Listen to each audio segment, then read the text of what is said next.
Κρήτη, 29 Μαΐου του 1453. Αποφράδα ημέρα στην ιστορία του απανταχού ελληνισμού. Η βασιλεύουσα πέφτει στα χέρια των Οθωμανών Τούρκων, γεγονός που θα σημάνει και το τέλος της Βυζαντινής Αυτοκρατορίας. Με την άλωση, η Ευρώπη και κυρίως τα Βαλκάνια θα περάσουν σε μια νέα μεταβατική εποχή, στην εποχή της Οθωμανικής Αυτοκρατορίας. Και ενώ οι χώρες της Ευρώπης πρόκειται να διάγουν την αρθυρή περίοδο του ευρωπαϊκού διαφωτισμού, στα Βαλκάνια οι άνθρωποι θα αρχίσουν να αναπτύσσουν σιγά σιγά εθνική συνείδηση. Η αφύπνιση του σκλαβωμένου γένους δεν ήταν ανεξάρτητη από τον αέρα ελευθερίας που έπινε στην Ευρώπη. Η ευρωπαϊκή σκέψη μεταφέρεται στην Ελλάδα μέσω των Ελλήνων της Διασποράς. Η ελπίδα και ο πόθος της Ρωμιοσύνης για ελευθεριά μεγαλώνει. Οι Έλληνες διαφωτιστές προετοιμάζουν το έδαφος για το μεγάλο ξεσηκωμό και οδηγούν τους σκλαβωμένους Έλληνες στην Επανάσταση.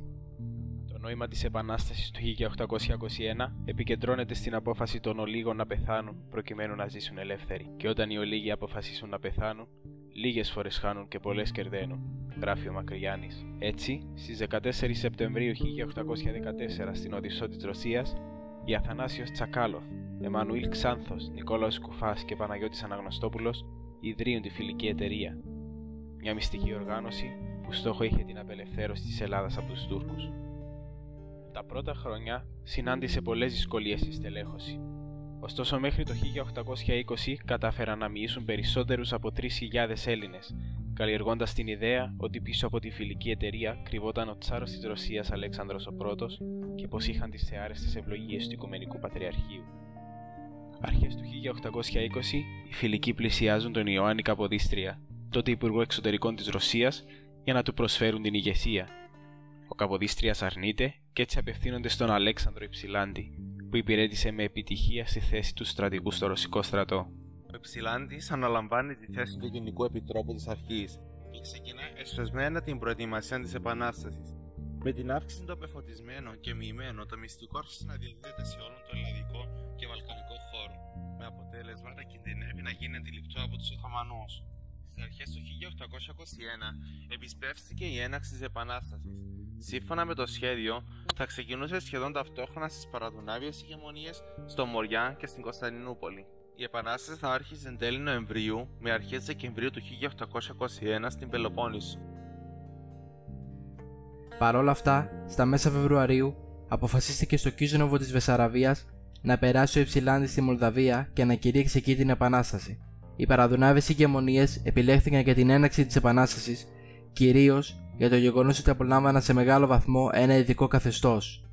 Η Μολδαβία και η Βλαχία διοικούνταν από φαναριώτες και τα Οθωμανικά στρατεύματα δεν μπορούσαν να εισβάλλουν σε αυτές χωρίς την έγκριση της Ρωσίας. Τέλος, ηγεμόνας της Μολδαβίας ήταν ο φιλικός Μιχαήλ Σούτσος, που διατηρούσε δύναμη ενόπλων, ενώ επικεφαλής στρατιωτικών σωμάτων στη Βλαχία ήταν οι επίσης φιλικοί Γεωργάκης Ολύμπιος και Γιάννης Φαρμάκης. Οι τοπικοί πληθυσμοί όμως δεν είδαν καθόλου φιλικά την κίνηση των φαναριωτών ηγεμόνων.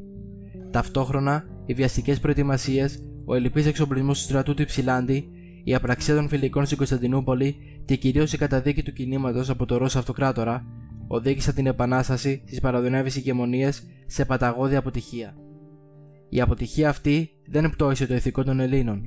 Αντίθετα, κατόρθωσαν να οργανωθούν, εμποτισμένοι με τις ιδέες του διαφωτισμού και των εθνικών κινημάτων, για να οδεύσουν προς την απελευθέρωση και τη δημιουργία ενός ανεξάρτητου ελληνικού κράτους.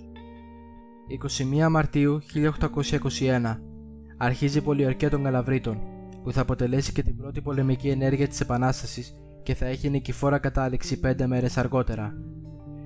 23 Μαρτίου 1821 ο πρώτος σημαντικός σταθμός του εθνικού αγώνα, ο Πετρόμεης Μαυρομιχάλης, μαζί με τον Θεόδωρο Κολοκοτρώνη, καταλαμβάνουν και απελευθερώνουν την Καλαμάτα, ενώ παράλληλα στέλνουν το μήνυμα σε όλη την Ευρώπη ότι οι Έλληνες ξεσηκωθήκαν για την ελευθερία τους, με το πρωτάκουστο ότι, ενώ είναι κυκλωμένοι από τόσα δεινοπαθήματα, εντούτοις έχουν εξαρθεί ψυχικά και ξέρουν να νικούν ή να πεθαίνουν. 21 Σεπτεμβρίου 1821 η κατάληψη της Τριπολιτσάς από τον Θεόδωρο Κολοκοτρώνη παγιώνει την Ελληνική Επανάσταση. Οι μάχες πολλές, οι θυσίες αμέτρητες σε κάθε γωνιά της ελληνικής γης, οι ομόητες των Τούρκων, η καταστροφή των ψαρών, η πυρπόληση της τουρκικής ναυαρχίδας στη Χίο, η ηρωική έξοδος του Μεσολογγίου, η ηγετική μορφή του Κολοκοτρώνη στα Δερβενάκια, ο Αθανάσιος Γιάκος στην Αλαμάνα, ο Ανδρούτσος στο Χάνι της Γραβιάς, ο Γεώργιος Καραϊσκάκης στην Αράχοβα, ο Κωνσταντίνος Κανάρης και ο Ανδρέας Μιαούλης στη θάλασσα, αλλά και γυναίκες όπως η Λασκαρίνα Μπουμπουλίνα και η Μαντώ Μαυρογένους, και άλλοι πολλοί, γνωστοί και άγνωστοι, έγραψαν με τον ερωισμό τους χρυσές σελίδες δόξας και μεγαλείου. Ο σπόρος της Επανάστασης απλώνεται παντού, όπου υπάρχουν Έλληνες. Από την Ιερή Συνωμοσία δεν μπορούσε ασφαλώς να λείπει η Κύπρος.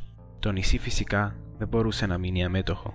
Εξαιτίας όμως πολλών δυσχεριών, που κυρίως είχαν να κάνουν με τη μεγάλη απόσταση από τις αιστείες της Επανάστασης, δεν επιτράπηκε να εξεγερθεί. Με την έναρξη της Επανάστασης, η υψηλή πύλη διέταξε τον αφοπλισμό όλων ανεξαιρέτως των ραγιάδων Ελλήνων. Την ίδια στιγμή, ο κυβερνήτης της Κύπρου, Κουτσούκ Μεχμέτ, ετοίμασε κατάλογο 486 σημενών των Ελλήνων Κυπρίων και τον έστειλε στην υψηλή πύλη. Ανάμεσά τους, ο Αρχιεπίσκοπος Κύπρου Κυπριανός, 3 επίσκοποι, οι ηγούμενοι όλων των μοναστηριών, καθώς και πολλοί πρόκριτοι. Με εντολές της υψηλής πύλης, η οποία έστειλε στην Κύπρο 4.000 περίπου στρατιώτες, διενήργησαν σφαγές σε όλο το νησί. Την ίδια στιγμή συνέλαβαν τον Αρχιεπίσκοπο Κυπριανό και τον απαγχώνησαν δημοσίως. Κύπροι κατάφεραν να ξεφύγουν από τις σφαγές, ενώθηκαν στο πλευρό των επαναστατημένων Ελλήνων και μαζί με τους Κύπριους του εξωτερικού ανέλαβαν τις προσπάθειες απελευθέρωσης της Κύπρου. Αδιαμφισβήτητη η παρουσία της Κύπρου στο μεγάλο προσκλητήριο του έθνους και της ιστορίας. Άλλωστε, κανείς μας δεν μπορεί να ξεχάσει την παρακαταθήκη του Αρχιεπισκόπου Κυπριανού, διαχειρός Βασίλη Μιχαηλίδη.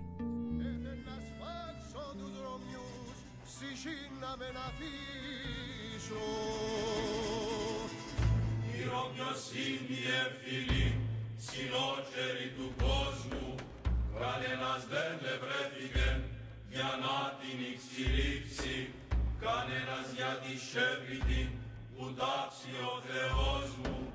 Η Ρωμιοσύνη ένα καθή, όντας ο κόσμος λείψει. Σπάξε μας ουρλουκιάς γεννή, το γέμα μας αυλάζει, κάμε τον κόσμο ματζελιών και τους δρόμους τραούλια.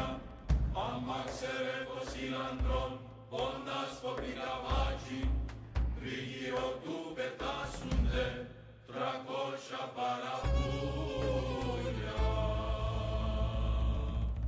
Το νη πάντα να τρώει την γη, τρώει την γη θα αρκέται, μα πάντα τσίνον τρώεται και τσίνον καταγιέται.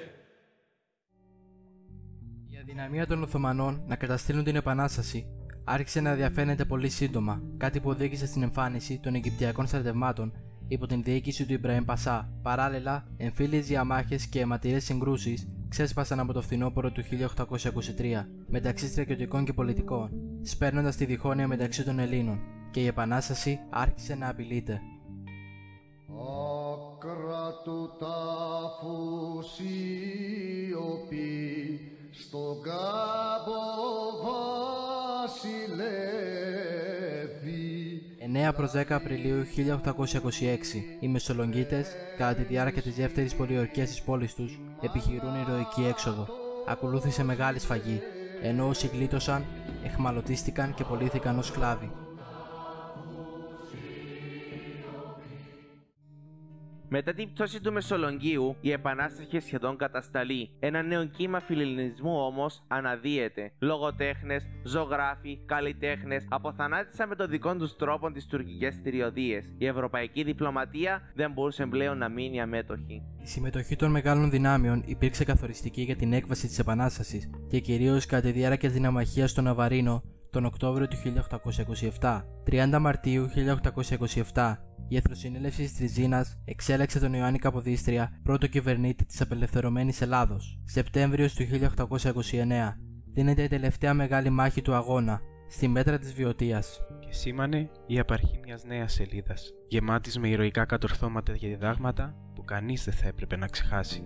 200 χρόνια μετά, 200 χρόνια από την Επανάσταση του 1821, μετροφιλούμε τις σελίδες μιας ηρωικής εποχής, η οποία είχε ως επιστέγασμά της τη θεμελίωση του σύγχρονου ελληνικού κράτου, ενός κράτους που αποτέλεσε σημείο αναφοράς στην πορεία απελευθέρωσης των σκλαβωμένων ελληνικών εδαφών. Μιας εποχής όπου ο άνθρωπος στρέφεται για να αναζητήσει εμπνεύσεις ζωής μέσα από την αυτοθυσία των Ελλήνων, που που πρόσφεραν τη ζωή τους για να ζούμε εμείς σήμερα ελεύθεροι. Οι Θεοί Έλληνες να διατηρήσουν τη συνείδηση της ιστορικής τους συνέχειας, να μην ξεχάσουν, να μην λησμονήσουν, για να μην αφανιστούν και να περιμένουν καρτερικά το γύρισμα του χρόνου. Άλλωστε, λαός που δεν γνωρίζει το παρελθόν του δεν μπορεί να οικοδομήσει το μέλλον του.